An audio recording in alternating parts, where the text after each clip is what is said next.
dia sedang sujud. Jibril alaihissalam turun daripada langit turun ke bumi, lagi naik pula ke langit turun ke bumi, turun naik tu melihat pemuda ini sedang duduk sujud dah pun mati. Jadi Jibril ni tengok heran sungguh lah, dalam keadaan dia ni mati dalam keadaan sujud dan duduk sujud situlah. Jibril lalu berkata, kami dapat di dalam ilmu bahawa ia akan dibangkitkan pada hari kiamat dan dihadapkan kepada Allah. Dia ni Allah bagi ilmu kepada Jibril, Allah bagi pengetahuan kepada Jibril, dibukakan ilmu kepada Jibril bahawa di hari akhirat esok rupa-rupanya si lelaki ini esok dihadapkan kepada Allah. Bila dihadapkan kepada Allah, lalu Allah menyuruh, masukkanlah hambaku itu ke syurga dengan rahmatku. Rupa-rupanya kata Jibril, lelaki ini biar di hari akhirat esok dihadapkan di hadapan Allah, lalu Allah perintahkan kepada malaikat, masukkan lelaki ini ke dalam syurga dengan rahmat aku, dengan belas ihsan, dengan kasih sayang, dengan belas ihsan. Maka berkatalah orang itu, dengan amalku, dia kata, lelaki ini tak suka lah, dia tak puas hati lah, seperti yang kita sebut hari tu. Lelaki ini tak puas hati, dia protes, dia kata tak mau, dia kata aku nak masuk dengan dalam syurga tu dengan amal aku. Sebab dia rasa amal dia banyak lah, kan? Dia bukan buat dosa apa, dia bukan buat benda-benda lara, dia bukan hidup mencari dunia, bukan hidup mencari duit, hidup dia semata-mata beribadat kepada Allah. Makan minum semua dah siap, beribadat je lah. Maka dia kata aku nak masuk dengan dalam syurga dengan ibadat yang aku buat, dengan amalanku. Maka Allah pun menyuruhlah para malaikat supaya menghitung semua amalan-amalannya dengan nikmatku, iaitu melihat penglihatan.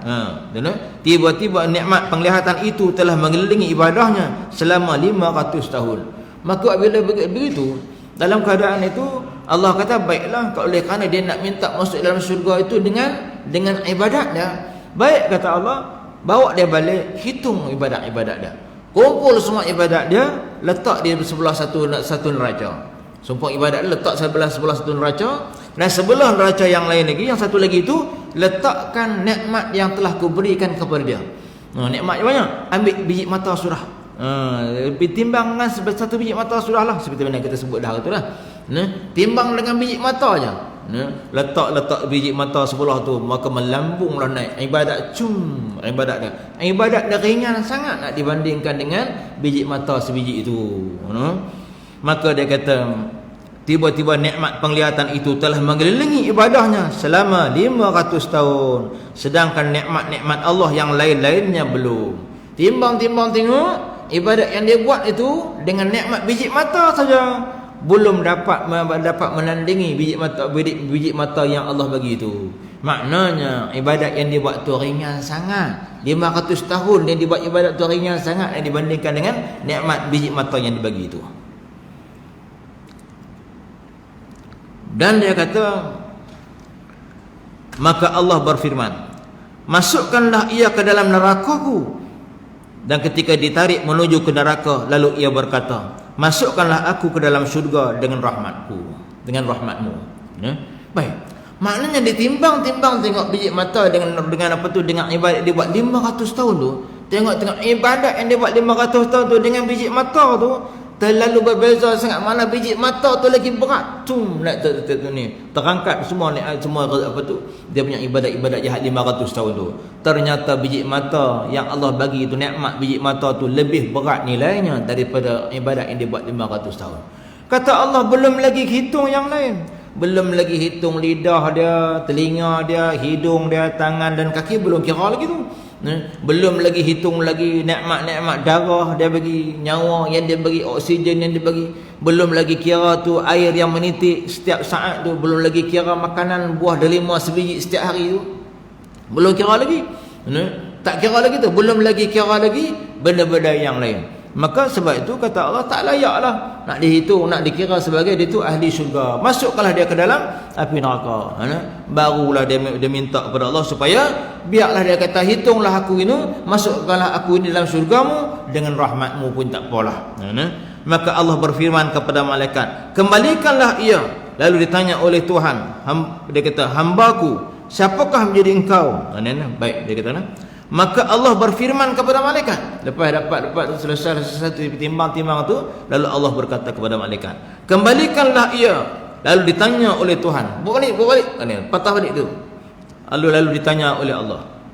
Dia kata, hambaku, siapakah yang menjadikan engkau daripada tidak ada? Dia kata, siapa yang menjadi hang ni? Sebelah hang dulu hang tak ada, lalu Allah jadi. Siapa dia? Jawabnya, engkaulah Tuhan, engkaulah ya Allah. Lalu ditanya lagi, apakah itu kerana amalmu atau rahmatku? Adakah kamu aku jadikan itu kerana amalan kamu atau kerana rahmat aku? Jawabnya, dengan rahmatmu.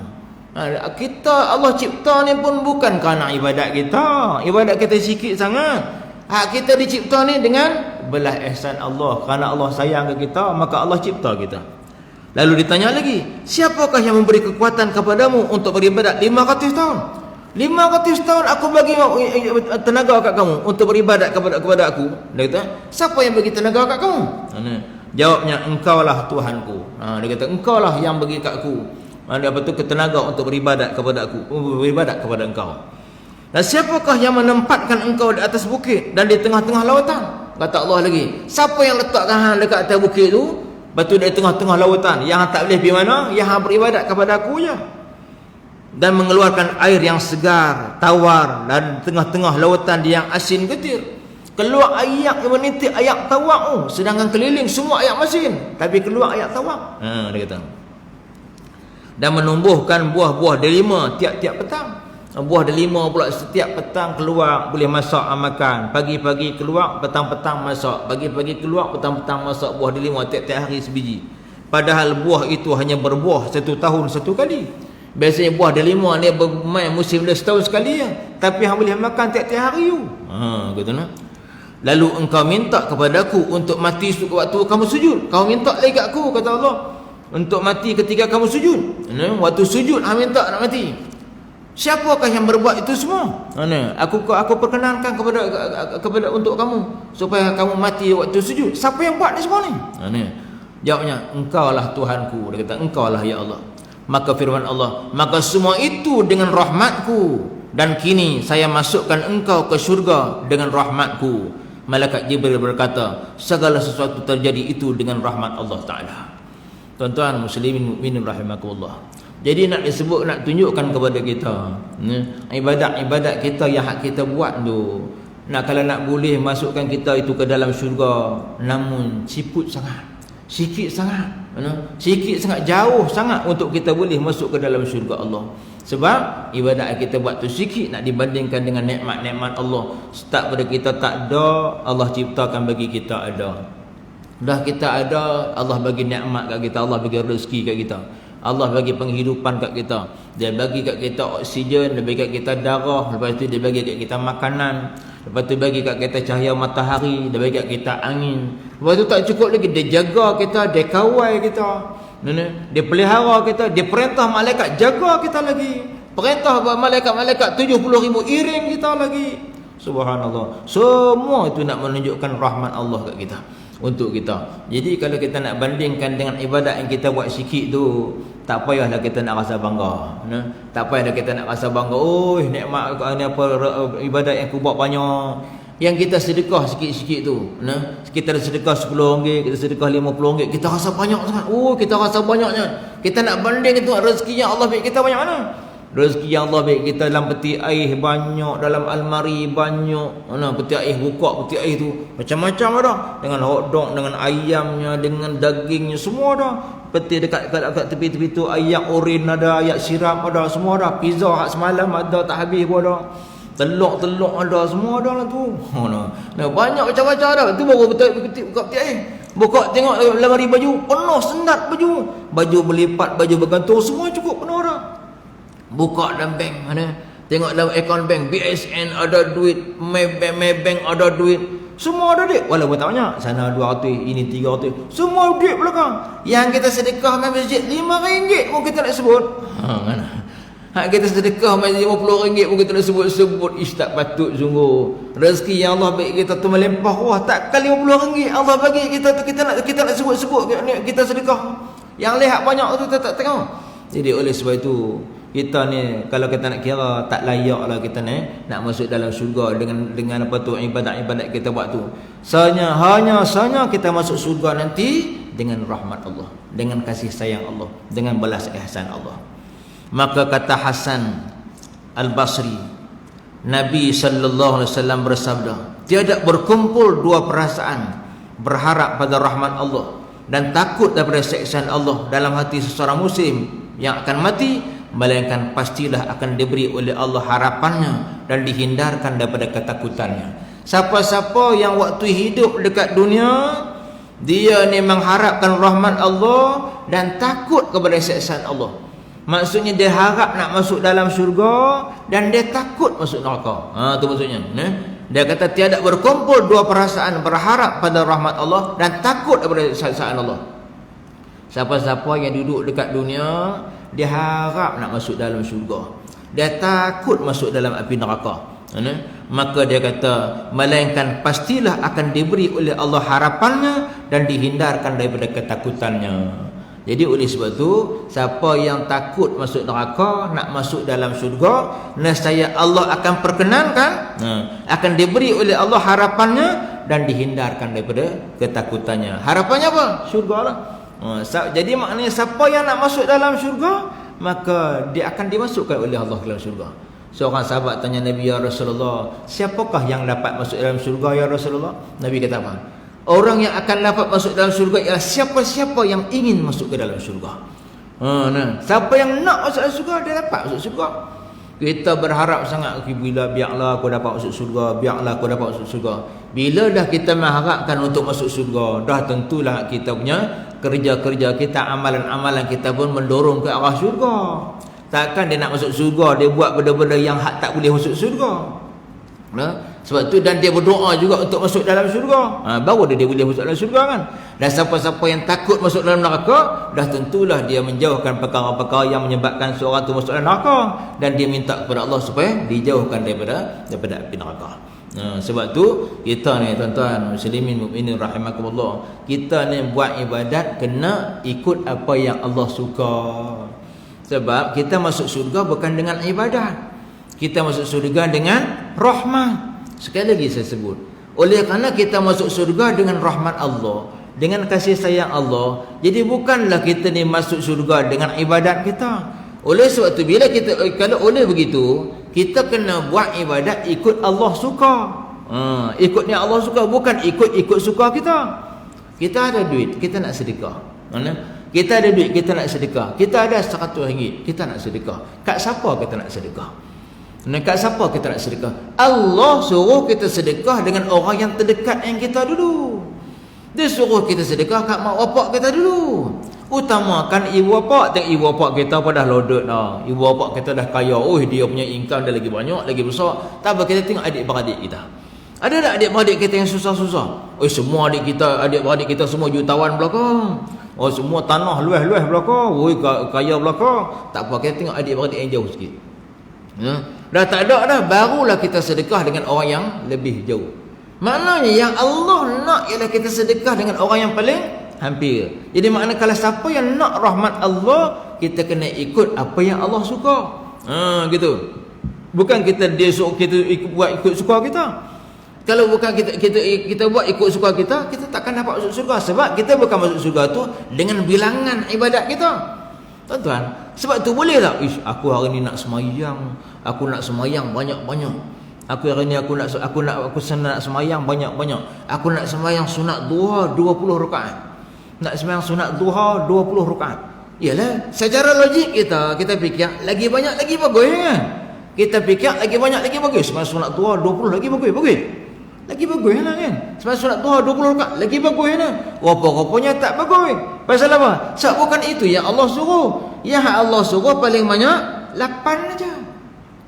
Kita buat berlebih-lebihan. Bukan maknanya bila lebih tu, bila buat lebih aku dapat pahala banyak, boleh masuk surga. Sebab kita masuk surga bukan dengan pahala. Kita masuk surga dengan rahmat Allah. Bukan dengan banyak pahala baru kita masuk surga. Tak, dengan rahmat Allah. Maksudnya walaupun kita buat benda tu sikit, tapi Allah perkenan nak bagi rahmat. Sebab tu bila kita buat ibadat, ikut apa yang Allah suruh. Nabi nak sedekah ikut apa yang Allah suruh. Allah suruh sedekah kepada siapa? Mana? Kita sedekahlah. Tengok-tengok kita sedekah dekat orang jauh. Ayah kita minta kita tak bagi, kita sedekah dekat orang jauh. Dapat pahala tak? Tak dapat pahala. Ayah kata, "Man, adakah duit RM100 ayah nak minta sikit Ayah tak cukup belanja pula bulan ni. Miss nah.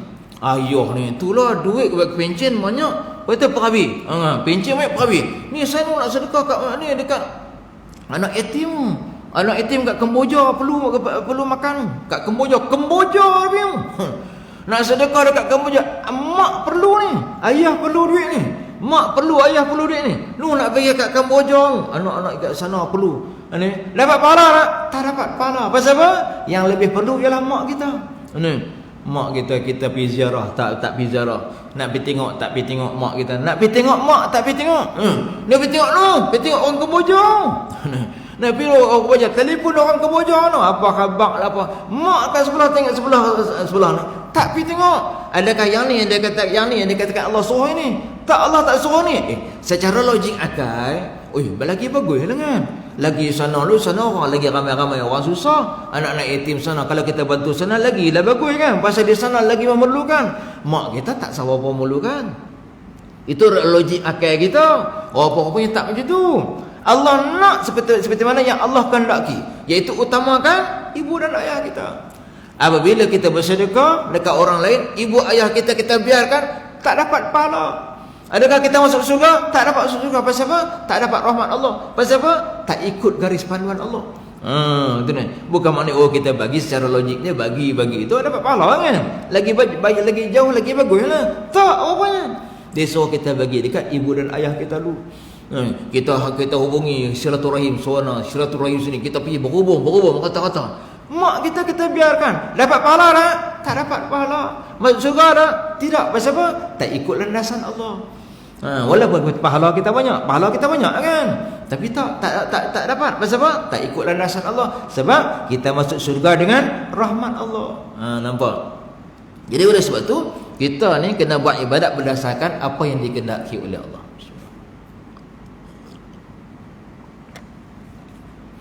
Apa yang dikehendaki oleh Allah, apa yang disukai oleh Allah, yang tu kita kena buat.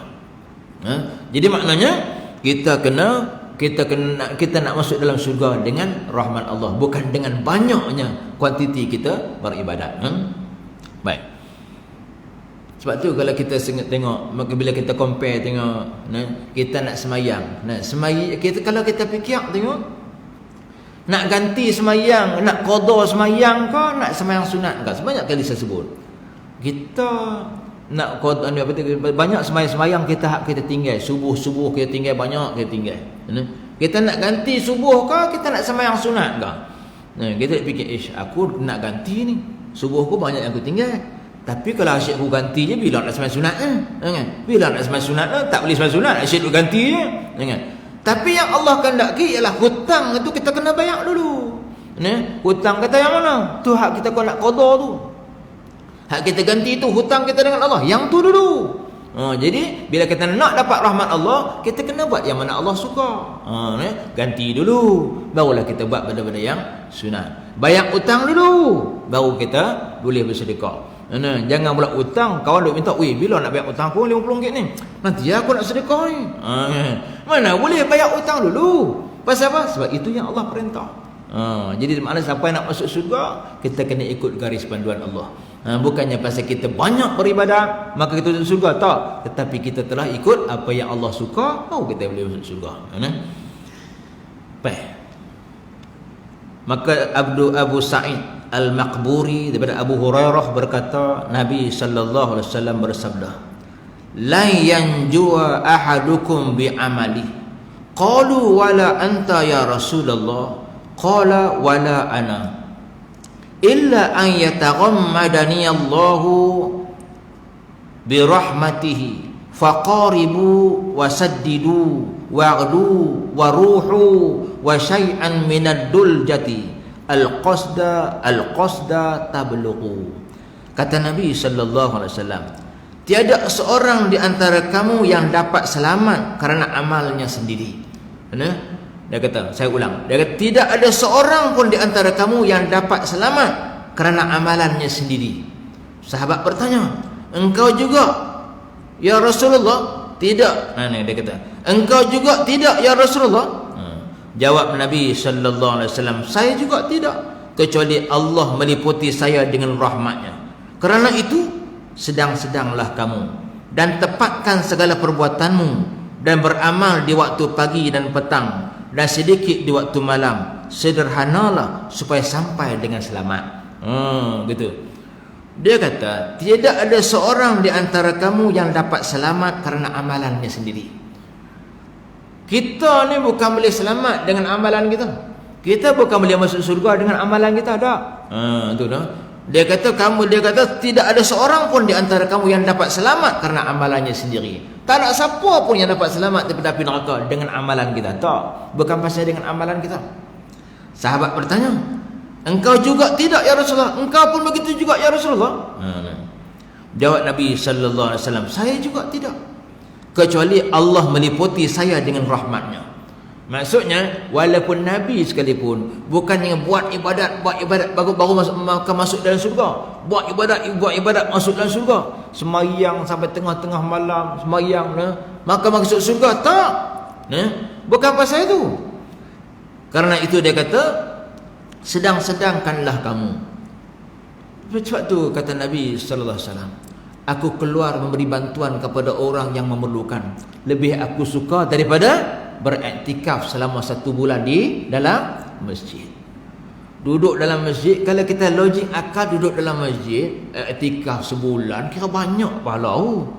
Semayang sunat, zikir baca Quran, secara logik akal memang banyak pahala sebulan. Tetapi rupanya tidak. Nabi kata keluar pergi membantu orang lain. Tolong tengok orang lain nak mati tu, kita tolong kita tolong bagi mandikan, kita tolong uruskan. Atau hak susah tu kita tolong bagi bantuan. Hak susah tu kita tolong bagi bantuan. Mana-mana hak rumah rosak kita tolong perbetulkan. Bantu masyarakat. Nabi kata lebih aku sukai.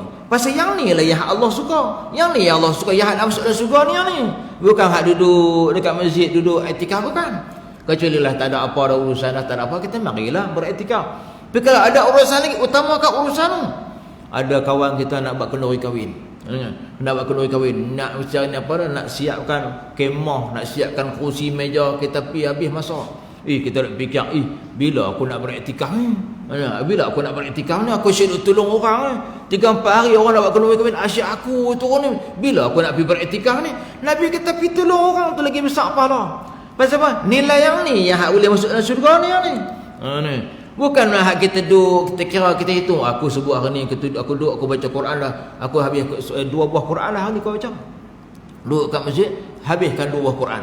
Memanglah pahala besar. Tapi bukan yang ni boleh masukkan kita dalam syurga ni. Tapi benda-benda yang kita buat, kita tolong orang, kita bantu orang, hak yang tu nilainya besar. Yang tu nilainya tinggi. Yang tu yang boleh masukkan kita dalam syurga. Yang tu yang boleh masukkan seseorang itu ke dalam syurga. Maka dia kata apa tadi? Saya juga tidak, kecuali Allah meliputi saya dengan rahmatnya. Kecuali lah, dia kata, bila kita buat ibadat, maka Allah bagi rahmat, baru kita masuk dalam syurga. Kerana itu sedang-sedangkanlah kamu. Maka sebab itu bila kita nak buat ibadat ni, tak payah kita buat sampai berpuluh-puluh rakaat. Sedang-sedang. Kita buat khairul umur awsatuha. Sebaik-baik pekerjaan tu pertengahan dia. Kita nak buat semayang, betul kita nak semayang sunat duha. Kita semayang 2 rakaat, 4 rakaat jadilah. Tak payah kita nak semayang banyak-banyak. Lepas tu sampai kita lupa nak membantu orang lain. Tidur kat rumah, tidur rumah, tambah satu duk pencin kan. Semayang 2 rakaat, semayang duha, lepas tu pergi tolong isteri. Tolong cuci pinggan, tolong cuci mangkuk kan. Tolong cuci rumah, tolong lap lantai dan sebagainya, tolong jaga cucu. Yang tu besar pahala. Bukannya kita pahala besar duduk ketika semayang baca Quran. Tak. Sebab apa kita membantu orang lain tu lagi besar pahala. Hak tua-tua duduk rumah tak nak kerja apa, tolong anak cucu. Tolong bagi pampers pakai, bagi pampers cucu. Tu pahala besar. Bukan semata-mata duduk atuk engkau tu asyik duduk aja ketika semayang. Cucu kencing kat bawah berbiur. Dia punya pampers cucu tu sampai merenin. Dia terkeluar bila je keluar air, dia biar je. Atuk kamu tu bukan boleh tolong apa. Dia duduk atas tikar semayang ni. Duduk berkira, duduk hitung dia punya zikir je. Adakah dengan banyak pahala tu maka masuk syurga? Tak. Yang macam mana hak dia yang diiktiraf oleh Allah untuk masuk syurga ni? Mereka-mereka yang buat ibadat tu seperti mana yang Allah suruh, iaitu kita utamakan membantu orang lain. Sebab tu bila siapa-siapa menyenangkan orang lain, Allah akan beri kesenangan kepada dia untuk masuk dalam syurga. Itu dah. Kerana itu sedang-sedangkanlah kamu, kata Nabi, dan tepatlah segala perbuatanmu. Ni perbuatan kita kena betul. Jangan pula kita buat ibadat, kita buat perintah Allah ni tak ikut landasan. Kita buat suka hati kita, kita buat suka hati kita. Sebab tu kita bangkit, kita bangkit tengah malam, kita nak puasa. Kita bangkit, kita puasa. Kita dak fikir, kita dak fikir tak apalah, biar-biarlah isteri duk masak, kita nak puasa tu. Kita bangkit sahur, isteri duk masak seorang, kita dak tidur. Kita dak tidur. Kita tahu lah bila kita bangkit temankan dia itu untuk masak sahur tu, itu lebih besar pahalanya. Temankan dia untuk masak bersahur. Tu pahalanya besar. Pasal apa? Sebab itu yang Allah suruh membantu orang lain. Dan beramal di waktu pagi dan petang, dan sedikit di waktu malam. Pagi pun kita beramal sikit, petang pun kita beramal sikit, dan sedikit pada waktu malam. Sikit je waktu malam, bukan dia suruh kita tak tidur semalam-malaman. Punya nak kumpul pahala sampai tak tidur, tak payah, buat sikit aja. Sederhanakanlah supaya sampai dengan selamat, supaya kita buat ni sampai dengan elok. Kita buat sikit pun tapi sempurna. Kita buat 2 rakaat tapi sempurna. Baju kita tengok tuan. Ya hak Nabi suruh kepada Abu Hurairah. Tak banyak sikit kan. Nabi kata apa? Dia kata wahai Abu Hurairah, jangan kamu tinggalkan solat sunat witir 1 rakaat. 1 rakaat nampak? Dia kata 3 kamu berdak. Dia kata jangan kamu tinggalkan solat sunat witir 1 rakaat setiap hari sebelum kamu tidur, kan? Satu rakaat. Karena 1 rakaat witir itu dapat diampunkan dosa kamu oleh Allah. 1 rakaat, nampak tu? Jadi maknanya yang hak disuruh tu 1 rakaat. Kenapa? Sebab bukannya hak banyak tu bagus, tapi walaupun satu itu, walaupun satu yang kita buat tu bernilai sempurna, maka itu yang dikira untuk diberi rahmat untuk masuk dalam syurga. Lepas tu di kedua dia kata apa? Jangan kamu tinggalkan solat sunat duha, kan? Sekurang-kurangnya apa? 2 rakaat. Kan? Bukan dia kata sekurang-kurangnya 8 dah. Dia kata sekurang-kurangnya 2 rakaat. Sikit ambil sikit kerana 2 rakaat itu dapat membuka 70 pintu-pintu rezeki. Kan? Jadi maknanya dia suruh kita buat tu yang paling rendah. Simple je. Kenapa? Sebab walaupun kita buat 2 tu sempurna elok, maka Allah bagi rahmat kita untuk masuk dalam syurga. Bukan dia kata bubuh 8 ke banyak-banyak. Lepas tu dia kata apa lagi? Dia kata berpuasalah kamu setiap bulan. Berapa hari? 3 hari je setiap bulan. Puasa 3 bulan dah setiap hari. Bukan 3 sebulan 3 hari. Sebulan 3 hari je kita ambil. Iaitu hari-hari, kata ulama yang dimaksudkan itu hari-hari putih. 1 bulan tu kita ambil 3 hari je. Maka dia kata nescaya kamu akan dimasukkan oleh Allah ke dalam syurga. Dia mudah. Nampak tak? Jadi maknanya benda-benda itu yang disebutkan oleh Nabi itu benda-benda yang mudah yang kita boleh buat, dan benda yang hak mudah ni lah yang membolehkan kita dapat rahmat di sisi Allah. Sebab tu kita nak masuk syurga dengan rahmat Allah. Kita tengok lagi hak Nabi katakan ketika Nabi ditanya, ya Rasulullah haddatsani syai'an yujibu ilal jannah. Kita sebut apa tu kan? Dia kata, ya Rasulullah, kabarkan kepadaku ya Rasulullah, apakah langkah-langkah untuk masuk ke dalam syurga dengan mudah. Apa Nabi kata? Yang pertama Nabi kata apa? Afsus salam. Relax kan? Afsus salam. Yang pertama, sebarkan salam. Sebarkan salam. Kenapa sebarkan salam? Sebab bila sebarkan salam tu menunjukkan hubungan silaturahim tu ada. Allah suruh supaya kita menghubungkan silaturahim. Nabi suruh kita sambung silaturahim, supaya dengan hubung silaturahim itu maka Allah akan bagi kasih sayang kat kita. Nampak? Dia kata afsus salam, sebarkan salam, sebarkan salam. Jumpa orang bagi salam, jumpa orang bagi salam. Mudah kan? Yang kedua dia kata apa? Apa dia kata? Wa at'imut ta'am, kan? Dia kata bagi orang makan. Dia kata wa at'imut ta'am, wa at'imut ta'am, bagi orang makan, bagi orang makan. Pasal apa bagi orang makan? Pasal apa bagi orang makan? Dengan bagi makan orang tu boleh membantu di antara satu sama lain, boleh mengeratkan hubungan, membantu orang lain. Sama kita lah ni, kita dah tahu dah, pakat-pakat dah tahu lah nilai-nilai sedekah. Dulu orang tak apa faham dia nilai sedekah ni kan. Dulu orang tak apa nak faham. Sekarang ni alhamdulillah dengan dengan banyak majlis-majlis ilmu, banyak pula sumber-sumber ilmu, orang dah faham sekarang ni nilai-nilai sedekah. Orang dah berlumba-lumba nak sedekah di pagi, sedekah di subuh hari. Orang dah tahu dah sedekah waktu subuh, nilai sedekah di subuh hari. Orang dah berebut-rebut sedekah subuh. Yang dia katakan siapa sedekah di subuh hari, saya para malaikat 70,000 malaikat mendoakan supaya Allah akan digantikan hartanya. Ya Allah, kau gantikan harta si fulan bin fulan dengan berlipat kali ganda, kerana dia bersedekah ke jalan-Mu ya Allah, kerana dia telah bersedekah ke jalan-Mu ya Allah. Sebab tu kita tengoklah ni orang bersedekah. Rata-rata orang suka dekat masjid saya pagi tadi, keluar tu ada nasi lemak dia bubur dekat meja, semua penuh nasi lemak, pakat ambil seorang satu.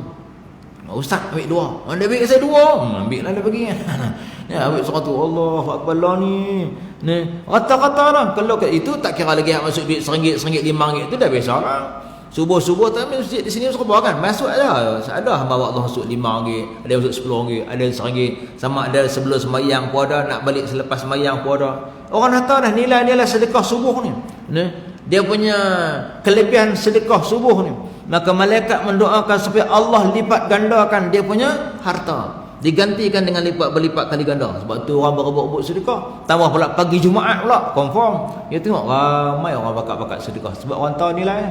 Sebab dengan sedekah ni lah yang Allah janjikan rahmat. Bukannya pasal banyak dah, tapi sebab istiqamah kita. Istiqamah dan kita bagi dengan ikhlas. Kalau kita bagi banyak, betul kita sebut-sebut, tak mau Allah tak bagi rahmat juga. Dia bagi sikit RM5, RM1, tapi dia bagi dengan ikhlas, dengan istiqamah, hari-hari duk bagi. Kan? Wa atimu ta'am. Yang ketiga apa? Silu arham. Nabi kata kan, silu arham, hubung silaturahim. Mana-mana hak putus sambung, mana-mana yang hak tak baik bagi baik, yang mana yang tak elok hubungan bagi elok. Adik-beradik yang dah tak jumpa balik. Pasal apa? Dengan cara-cara macam inilah Allah akan bagi rahmat. Dan yang keempat mana berkata? Sallu bil laili wan nasun niyam. Bangun tengah malam sembahyang. Ketika orang lain sedang tidur, bangun sembahyang. Waktu orang lain sedang tidur. Pasal apa? Pasal apa? Sebab masa tu bila kita bangkit sembahyang, menampakkan seseorang itu dekat dia dengan Allah. Bila bangkit tengah malam tu, bila kita sujud sembahyang, sujud kepada Allah tu, kita rasa dekat dengan Allah. Hanya orang-orang yang mengharapkan rahmat Allah yang boleh bangkit malam. Hanya orang yang boleh harapkan rahmat Allah yang boleh bangkit malam. Kalau orang yang tak harap rahmat Allah, dia tak bangkit malam. Dia pergi sembahyang alik kan. Tapi orang yang bangkit malam ni semata-mata dia dengan Allah. Maka ini menunjukkan orang yang mengharapkan rahmat Allah. Maka dia kata watadkhulu jannata bisalam. Nescaya kamu akan masuk surga dengan sejahtera. Masukkanlah kamu surga dengan sejahtera. 4 perkara. Semua 4 perkara tu kalau kita renung tengok, semua benda-benda itu benda yang Allah suka, benda yang Allah sayang. Sebab tu saya kata tadi, orang-orang yang buat ibadat ni bukan pasal ibadat itu banyak, buat ibadat itu luar biasa maka menyebabkan dia masuk surga. Tak. Benda yang Allah suka kita buat, berikut landasan Allah. Bila kita buat, maka Allah boleh masukkan dia itu dalam surga. Kenapa? Sebab kita masuk surga dengan rahmat Allah. Akhir sekali Anas berkata, Nabi sallallahu alaihi wasallam bersabda, yassiru wala tu'assiru wa basyiru wala tunaffiru. Permudahkanlah dan janganlah mempersukarkan, dan gembirakanlah dan jangan kamu menggusarkan. Semua ibadat-ibadat kita, semua kerja-kerja kita, Allah suka kalau kita ni mempermudahkan. Kalau kita nak buat untuk orang lain, dia suruh kita permudahkan. Kalau kita nak jual barang, dia suruh kalau boleh bagi murah. Kan? Kalau kita nak jual barang, orang lain boleh jual RM5, orang lain je boleh balik RM5. Anda kata kalau kita boleh jual RM4.5, itu lebih baik, kerana memudahkan orang lain. Kalau kita nak beli barang, atau kalau kita nak beli barang, kalau beli barang, harga dia RM4.9. RM4.90 kita bagi alah RM5 sekupang cincai saya bagi. Kan, mana itu terlebih baik. Jadi maknanya ni dia katakan yassiru wala tu'asir, permudahkan, jangan kamu susahkan orang lain. Kita cari jalan macam mana nak memudahkan orang lain. Sebab tu tuan-tuan, kalau kita tengok semua perkara kita disuruh supaya menyenangkan orang lain. Hatta kita jadi tu imam pun kan. Hatta kita jadi tu imam pun Allah suruh kita permudahkan, Nabi suruh kita permudahkan. Ketika mana seorang mengadu kat Nabi kan, dia kata ya Rasulullah, semalam dia kata saya nak sembahyang di belakang fulan, tetapi dia kata tak jadi sebab tu imam tu baca sangat panjang. Dia kata baca sangat panjang. Nabi marah, Nabi bangkit dengan muka dia merah. Dia kata ayyuhan nas, Nabi kata innakum munaffirun. Dia kata kamulah yang menyebabkan orang lari daripada solat berjemaah. Dia kata faman shalla bin nas falyukhaffif. Siapa yang sembahyang dengan manusia hendaklah permudahkan, dia kata. Faman shalla bin nas falyukhaffif, hendaklah dipermudahkan. Mana baca pendek-pendek ya.